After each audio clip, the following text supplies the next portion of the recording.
Good.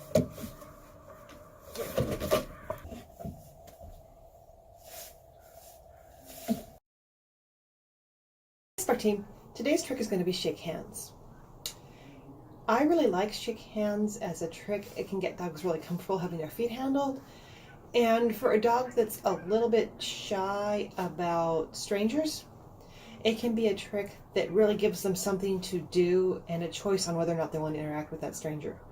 So instead of forcing them up to see somebody that they don't want to see or trying to trick them in with a treat, you can just ask them to shake hands, and if they are feeling comfortable enough approaching that person, they can actively engage in a behavior that's a little less scary for them because they have control over it than kind of being backed into a corner and held still. And because of that, it's kind of important to me that they have choices in how they're trained to do this trick.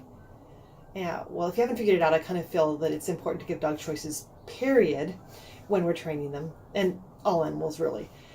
But this one in particular is traditionally trained by putting the dog in a sit and grabbing their paw and pumping it madly up and down. And dogs are amazing.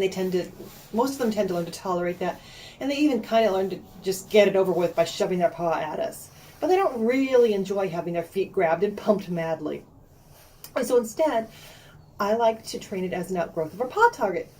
So we did the paw target, and now we're going to take that paw target and we're going to make it smaller and more portable. So we're going to review the paw target, we're going to put it on a smaller area, and then we're going to tape something plastic and flat or fabric and flat on top so they get used to touching that. And then we're going to put that on the ground and get that to be a paw target.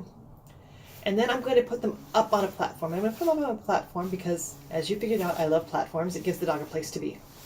It kind of controls their environment. They have the choice of getting off and stopping, but they also have a known space that they're supposed to be in. And we're just going to do a quick review of all of those targets on the platform because it looks different now. And now that they're up on a platform and we're even on our height, we're going to just slide our hand under the target and ask them to touch that little small piece of fabric or plastic. And one of the reasons I want them on the target is we're not looming over them while we do this because they're more on our level. So it's a little flatter for them, a little more eye to eye. That's a little less intimidating. And then we're just going to raise that up. As we raise it up, they're probably going to sit. If they don't, it doesn't matter.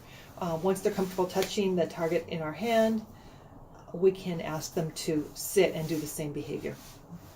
And once they're comfortable putting their paw on the target in our hand, we're just going to loose the target and ask them to do the same thing from low and then gradually up higher with our hand. When they can do it in a sit on the platform, we're going to take it to the ground, review the steps really quickly with the target and then without the target. And there's your shake hand. Very voluntary, never forced, never grabbed. And now you can take this on the road and start having them shake for people they know. And it becomes a really cute greeting behavior that's really empowering for the dog, and people love it out in public. So that's shake hands.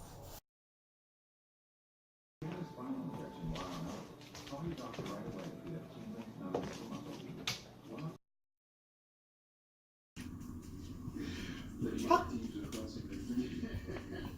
Good boy. All right. Here you go. Huh? Good. Look at that. Yay. Very nice. All right. Huh? Yes. Huh? Yes. Good boy. Okay, Puff. Good boy. Puff. Good job.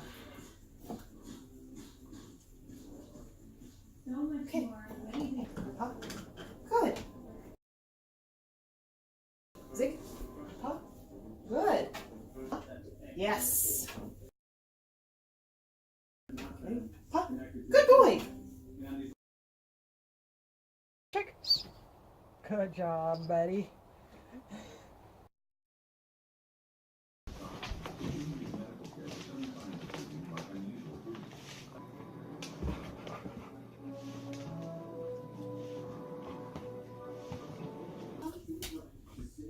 Good boy.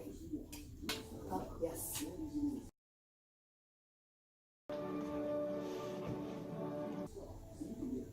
Yes. Yes. Check. Good boy.